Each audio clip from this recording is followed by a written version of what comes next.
एक बार फिर से स्वागत है। घटना चक्र में हम चर्चा कर रहे हैं आईपीएल पे, और आईपीएल में जिस तरह के घिनौनी हरकतें सामने आ रही है उसे घिनौना ही नहीं, बहुत सारे उसमें जैसे गैर कानूनी कह लें, घिनौनी कह लें, इसके साथ ही साथ कई बार ये सवाल उठते हैं कि जो गोरख धंधा है, धंधा शब्द जो है ये खेल नहीं, ये मनोरंजन भी नहीं है। मनोरंजन भी इस तरह का शायद नहीं हो सकता है। कम से कम भारत जैसे देश में इस तरह से लड़की डिमांड करके किसी का मनोरंजन किया जाए, फिक्सिंग करके मनोरंजन हो, शायद वो भी इसकी संभावनाओं को देश बिल्कुल खारिज कर सकता है, खारिज करेगा। लेकिन बड़ा सवाल है कि जो राजनीतिक दल हैं, राजनेता हैं, उनके बयान क्या क्या हैं। आपको हम तमाम राजनीतिक दल के राजनेताओं का बयान दिखाते हैं, अलग अलग राजनेताओं ने क्या क्या कहा है। क्रिकेट के क्षेत्र में जिस तरह से मैच फिक्सिंग की बात आ रही है, बुकीज की बात आ रही है, सट्टेबाजी की बात आ रही है, वो चिंता की बात भी है और दुख की बात भी है। और अफसोस की बात तो ये है कि जो आईपीएल खिलाड़ियों के लिए या नई प्रतिभाओं के लिए सोने की चिड़िया है, उस सोने की चिड़िया का गला जो है वो कोई खलनायक नहीं बल्कि उस खेल के नायक ही दबा रहे हैं, घोट रहे हैं। तो इतने ही कह सकते हैं कि दुश्मन न करे दोस्त ने जो काम किया है, उम्र भर का दर्द जो इनाम दिया है, तो उम्र भर का जो दर्द इस क्रिकेट को उन्हीं दोस्तों ने इनाम दिया है जो दोस्त की उस क्रिकेट से जिनका नाम हुआ और जो उनकी पहचान बनी। इन लोगों को महानायक तो आप ही लोग बना रहे थे। टीम इंडिया जैसे कोई भगवान से भी ऊपर खड़ा हो गया हो। और ये कोई आज की नई बात नहीं, सिर्फ शरद पवार जी की अध्यक्षता को छोड़ दीजिए तो उसके पहले भी मैच फिक्सिंग का मामला आया है और अब तो बड़े पैमाने पर आया है। इस पैमाने पर आज तक कभी नहीं हुआ था, जिसमें सभी तरह के अपराध शामिल हैं। मेरी राय ये है कि इस तरह की कार्रवाई में शामिल होने वाले क्रिकेटरों को कम से कम 10 साल की सज़ा होनी चाहिए, कानून में परिवर्तन होना चाहिए और इनकी जो भी संपत्ति है जो इन्होंने क्रिकेट से अर्जित की है उसे जब्त कर लिया जाना चाहिए और सार्वजनिक हित में उसका प्रयोग किया जाना चाहिए। क्रिकेट से पैसा पैदा करके क्रिकेट का अपमान करना, देश के साथ और खेल प्रेमियों के साथ धोखाधड़ी करना, ये बहुत बड़ा अपराध है। I congratulate Delhi police. You see that whenever they do good work, I appreciate. आपने ये बयान देखे जो अलग अलग नेताओं के थे। बड़ा सवाल है, डीपी त्रिपाठी जी ये नहीं बता पा रहे थे कि आखिर शरद पवार को आवश्यकता कैसे पड़ी कि वो बीसीसीआई और आईसीसी और क्रिकेट जैसे बॉडी में जाएं। उनके पास तो देश की, महाराष्ट्र की बहुत बड़ी समस्याएं थी जिन्हें उन्हें कृषि मंत्री के रूप में, मुख्यमंत्री के रूप में और तमाम तरह के जो भी मंत्रालय उन्होंने संभाले हैं उसमें उनको कामयाब होना चाहिए था। लेकिन वो क्रिकेट में क्यों घसे? आखिर नरेंद्र मोदी जैसे व्यक्ति को क्रिकेट में, गुजरात क्रिकेट एसोसिएशन में जाने की आवश्यकता क्यों है? अरुण जेटली, क्या ज़रूरत है उनको दिल्ली क्रिकेट एसोसिएशन के अध्यक्ष बनने का? क्या वो नेता प्रतिपक्ष हैं? उनके पास समय कम नहीं पड़ता है? देश के जो मुद्दे हैं, देश के जो मसले हैं, इन तमाम चीज़ को अगर देखें, ये तमाम मुख्यमंत्री, तमाम बड़े नेता, कहीं ना कहीं इससे उसको प्रोटेक्शन नहीं मिलता। इस तरह के जो तमाम अपराध, पाप आईपीएल में जो इससे बीसीसीआई जैसे ऑर्गेनाइज करती है, कहीं ना कहीं जो लोग हैं, चाहे वो पुलिस में हो चाहे प्रशासन में, उनके ऊपर ये दबाव नहीं रहता होगा कि देश के इतने बड़े बड़े नेता इसमें शामिल है, कुछ करेंगे तो उसका खामियाजा भुगतना पड़ सकता है। ये तमाम चीज़ें नहीं रहती होंगी उन जो दिल्ली पुलिस हो चाहे कहीं और की पुलिस हो। ये सवाल ये है कि ये सब लोग हैं ही। आपका प्रश्न तो पहला है कि इनकी गए ही क्यों है वहां? दबाव ही नहीं रहता है। इनके होने से उसके सारे अपराध और वो जो कुकर्म है वो जस्टिफाई हो जाता है, क्योंकि आखिर अंततः पार्लियामेंट हमारे देश में जब तक संसदीय लोकतंत्र है, इन्हीं को समाधान निकालना है। अगर इनके होने के या इनके लीडरशिप में सारी चीजें हो रही है तो इतना कह देंगे कि भाई इन 2 खिलाड़ियों पर हम बैन कर देंगे, इसको छोड़ा नहीं जाएगा। समस्या यहां है ही नहीं। समस्या तो यहां है कि इन सब लोगों की सोच से जो पूरा सिस्टम डेवलप हुआ है, तो अधिक से अधिक इस खेल को लोगों, अधिक से अधिक इस खेल को खिलाड़ियों के, इससे जुड़े हुए लोगों के, चाहे सीधा जुड़ा हो और पीछे से जो जुड़े हुए स्वार्थी लोग हैं, वो अधिक से अधिक कैसे इसमें से धन कमाएं, ये जो पूरा सिस्टम ये खड़ा किया है वो इन लोगों के लीडरशिप में खड़ा हुआ है।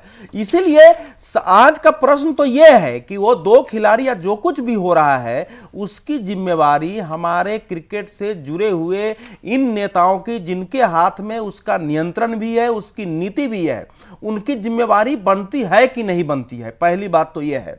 दूसरा यह है कि हमारे देश में इस समय अगर यह कहा जा रहा है कि इसमें अंडरवर्ल्ड भी भाग लेता है, दुबई से फोन आ रहा है, फलाने से आ रहा है, तो पाकिस्तान से प्रश्न यह है कि इसको रोकने, क्या ये हमारे इन सारे नेताओं के कानों तक ये बात पहुंची थी कि नहीं? आईबी ने सूचना इंटेलिजेंस वालों ने पहुंचाई थी कि नहीं? पहुंचाई थी तो ये रुकते, ये खिलाड़ी तक वहां न पहुंचे, ये लड़कियों को कमर्शियली वहां यूज न कर सके, इसके लिए इन लोगों ने क्या उपाय किया था रोकने का? साथ ही साथ दिलीप जी, आईपीएल में यह भी होता है कि उसमें जो पार्टियां होती हैं वो भी स्पॉन्सर्ड होती हैं। उसमें खिलाड़ियों को चीयर लीडर्स के लिए जाना अनिवार्य होता है, नहीं तो उनके पैसे कट जाएंगे। एक निश्चित सीमा तक सबको वहां रहना होता है, तभी उसको वो दिखाते हैं। ये इनके जानते हुए सिस्टम क्रिएट हुआ है, उसके लिए ये रिस्पॉन्सिबल है कि नहीं? तो मेरा ये कहना है, और अगर ये रिस्पॉन्सिबल है, अभी मेरा ये कहना है कि जिस ढंग से हमारे देश को ही पूरी तरह व्यावसायिक बनाने, कमर्शियलाइज, माने हम तो ये मानते हैं कि भारत का एज ए नेशन जिस ढंग से कमर्शियलाइज कर दिया गया है मार्केट इकोनॉमी में, और उसके कारण जो बड़े बड़े भ्रष्टाचार उन कामों में हो रहे हैं जहां भ्रष्टाचार होना नहीं चाहिए, हमारे खान, हमारे 2G, उसी का एक विकृत रूप अब खेल में भी दिखाई दे रहा है। उसके लिए सारे लोग रिस्पॉन्सिबल हैं। देवराजन साहब, अगर पवन बंसल के भांजे ने वहां से सीबीआई ने पैसे पकड़े तो पवन बंसल को इस्तीफा देना पड़ा। अगर सुनील कुमार ने सीबीआई के जो एफिडेविट में परिवर्तन करवाए तो उन्हें इस्तीफा देना पड़ा, राजा को इस्तीफा देना पड़ा, कोल मंत्री को जाना पड़ा। यहां पे कौन जा रहा है? यहां किसकी जिम्मेदारी बनती है? क्या ये सिर्फ 3 जो खिलाड़ी हैं, जो खिलाड़ी सिर्फ खिलाड़ी हैं, वो ऑर्गेनाइज करने वाले नहीं है, वो पूरे चीजों को ऑर्गेनाइज करने वाले नहीं है। ऑर्गेनाइज करने वाली जो संगठन है वो बीसीसीआई है। क्या बीसीसीआई के चेयरमैन, क्या आईपीएल के चेयरमैन, और क्या आईपीएल के अध्यक्ष, सारे या तमाम जो स्टेट के बोर्ड का समर्थन है, जो समर्थन प्राप्त है, क्या इनकी कोई जिम्मेदारी नहीं है? कुछ नहीं बनता है ये? They should continue what they are doing. ना, दो चीज है इसमें, दो चीज है इसमें। एक है अवधेश ने जो ठीक है कहा है, ये जो नेता लोगों का जो इन्वॉल्वमेंट है उसी में, और उसी से उसको दूर रखना, उसमें मेरा 2 उत्तर है। एक है जो खेल कूद को ये राजनीति नेता लोगों से अलग रखना है। जो लोग कभी भी फुटबॉल नहीं खेला है, कभी भी क्रिकेट नहीं खेला वो है, एक अलग पहलू है। मैं सवाल हम कह रहा हूं इसको अलग कर लीजिए, ताकि इन्होंने जो कहा है, जो उसको जो प्रोटेक्शन मिल रहे हैं उसको सामने रख करके उन लोगों को जो प्रोटेक्शन मिल रहे हैं और प्रशासन को इस्तेमाल कर रहे हैं और पब्लिसिटी करा रहे हैं कॉर्पोरेट का, इन नेता लोगों को सामने रखे उसको आपको बंद करा जाएगा। दूसरा है ये जो इन लोगों को जो इस्तीफा देने की है, किसी का अगर दोषी पकड़ना है, मुझे लगता है सरकार को ऐसे बात करके कोई फायदा नहीं। इसलिए वो भी उन्होंने जो कहा था शुरू में, ये जो लिबरलाइजेशन जो शुरू हुआ था, जो आर्थिक उदारीकरण के बाद कहां से पैसा इकट्ठा कर पाएंगे, ये हमारा देश का कॉर्पोरेट लोग जानते हैं। कॉर्पोरेट लोग इसका जो मार्केट को पूरी तरीके से कब्जा किया है। हमारे देश में सभी रिच लोगों को, कॉर्पोरेट घराने को जानता है कहां से कैसे लोगों की पैसा का लूट करा जाए, पैसा लेकर के कैसे बिजनेस करा जाए। हमारा देश की सरकार छोड़कर सभी को जानता है आम जनता से पैसा कैसे कलेक्ट किया जाए, उसको पैसा इस्तेमाल किए। सरकार नहीं जानता है, ये सभी हो जा रहे हैं। आप देख लीजिए पश्चिम बंगाल की जो चिट फंड की केस से लेकर के अगर देखेगा तो कैसे भी हो आम जनता की, जनरल पब्लिक का पैसा की लूट हो जा रहे हैं। ये आईपीएल का भी ऐसा ही है, फिक्सिंग में है, बेटिंग में है, खेल में है, बेटिंग में है, और आपका टीवी का माध्यम से हर 4 में चक्का में आपका जो विज्ञापन दिखाता है, एडवर्टाइजमेंट है, आपका जरूरत ही नहीं है चीज का, उसका सभी का एडवर्टाइजमेंट दिखा करके एक लोभ पैदा कर देती है। उसका भी फायदा किसका हो रहा है? तो इसी सभी का जो पैसा की जो खेल है, ये आर्थिक उदारीकरण का और एक पहलू है। एक जो सवाल मैंने पूछा अवधेश जी, यहां किसकी जिम्मेदारी है? कौन लेगा? किसके? क्या बीसीसीआई के अध्यक्ष, आईपीएल के चेयरमैन? किसी की जिम्मेदारी तो होगी जो, और कुछ नहीं, नैतिक आधार पे कहे कि देखिए हमारे समय में ये हुआ है, हम इस्तीफा देते हैं।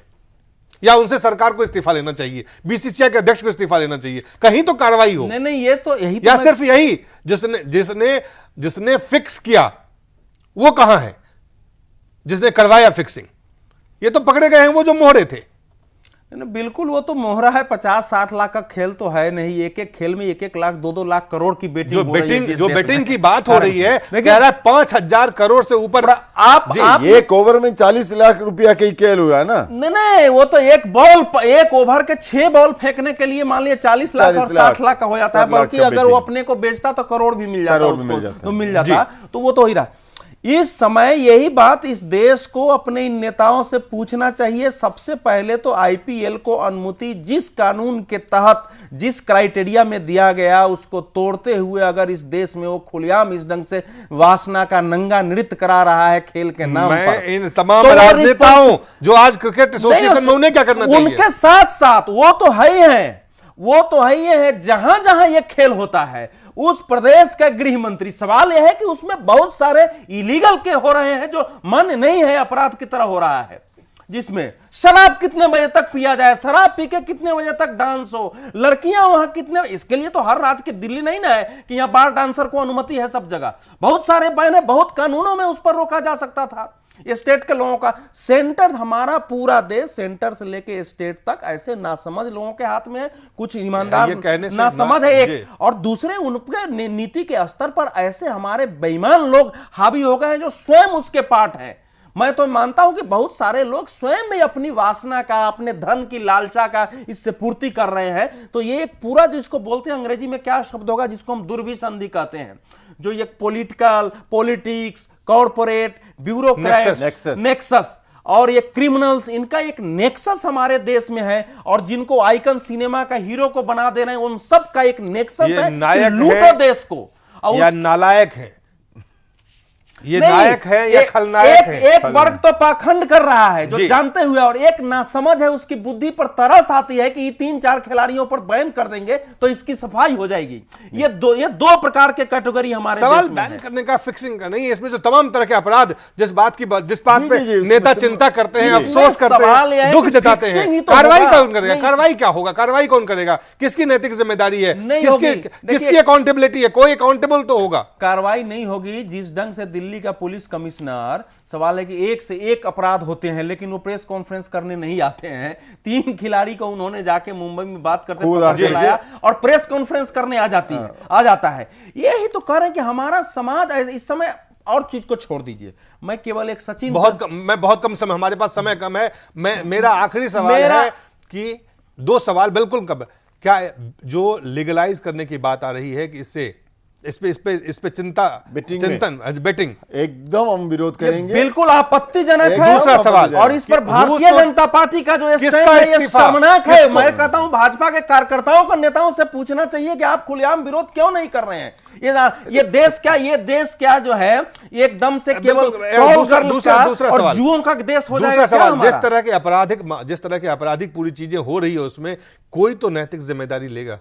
कोई नहीं, सरकार नहीं, बीसीसीआई नहीं, आईपीएल के चेयरमैन नहीं, राजीव शुक्ला नहीं, ये दुर्योधन का वो दरबार हमारा देश हो गया है जहां द्रौपदी के चीर उतारे जाएंगे और भीष्म पितामह से लेकर के सब आया तो आंखें बंद करेंगे, उसको देखेंगे। उस बीच से खड़ा होने वाला कौन हो सकता है? कम से कम विदुर उस समय एक था ना जिसने कहा कि मूर्ख तुम गलत कर रहे हो। आज तो शान से हमारी सत्ता में कोई वो भी खड़ा होकर कहने वाला नहीं है, क्योंकि मुख्य विपक्षी पार्टी की जो भूमिका दिखाई दे रही है ये डूब मरने वाली भूमिका है। ये देवराजन साहब, आखिरी शब्द आपसे। देखिए, ये जो बेटिंग को बेटिंग की लीगलाइज की बात आपने कहा विरोध करेंगे, लेकिन विरोध करेंगे, किसकी अकाउंटेबिलिटी किसकी है, किसकी रिस्पांसिबिलिटी है? Who should control, who should be make. देखिए, इसमें हम जरूर एक व्यक्ति का, एक पद का हम पॉइंट आउट नहीं कर पाएंगे। ये जो सिस्टम ऐसे खराब हो गया है, वो जो सिस्टम का ही दोष है। वो सिस्टम जो कर रहे हैं वो राजनीतिक दल का दोष है, वो राजनीतिक नेता लोगों का दोष है। हम जरूर कहेंगे, आपने जो नाम पढ़ा है यहाँ पर, उसी में कांग्रेस भी है, बीजेपी भी है, तो हर एक राज्य का मुख्यमंत्री लोग भी उसका चेयरमैन, फारूक अब्दुल्ला भी, रायपुर में लालू प्रसाद भी थे, मुख्यमंत्री बड़े खुश हुए, उसमें लालू यादव भी थे। तो इसलिए ये जो किसको हम किसका इस्तीफा मांगेंगे हम, तो ये सभी राजनीतिक लोगों का इस्तीफा मांगना पड़ेगा। सबको हमको लगता है जरूर सिस्टम गलत है, वो सिस्टम को सुधारना पड़ेगा, उसी के लिए सभी राजनीतिक बहुत बहुत धन्यवाद responsibility देवराजन सोचना साहब। पड़ेगा। अवधेश जी बहुत बहुत धन्यवाद, आप सबका बहुत बहुत धन्यवाद।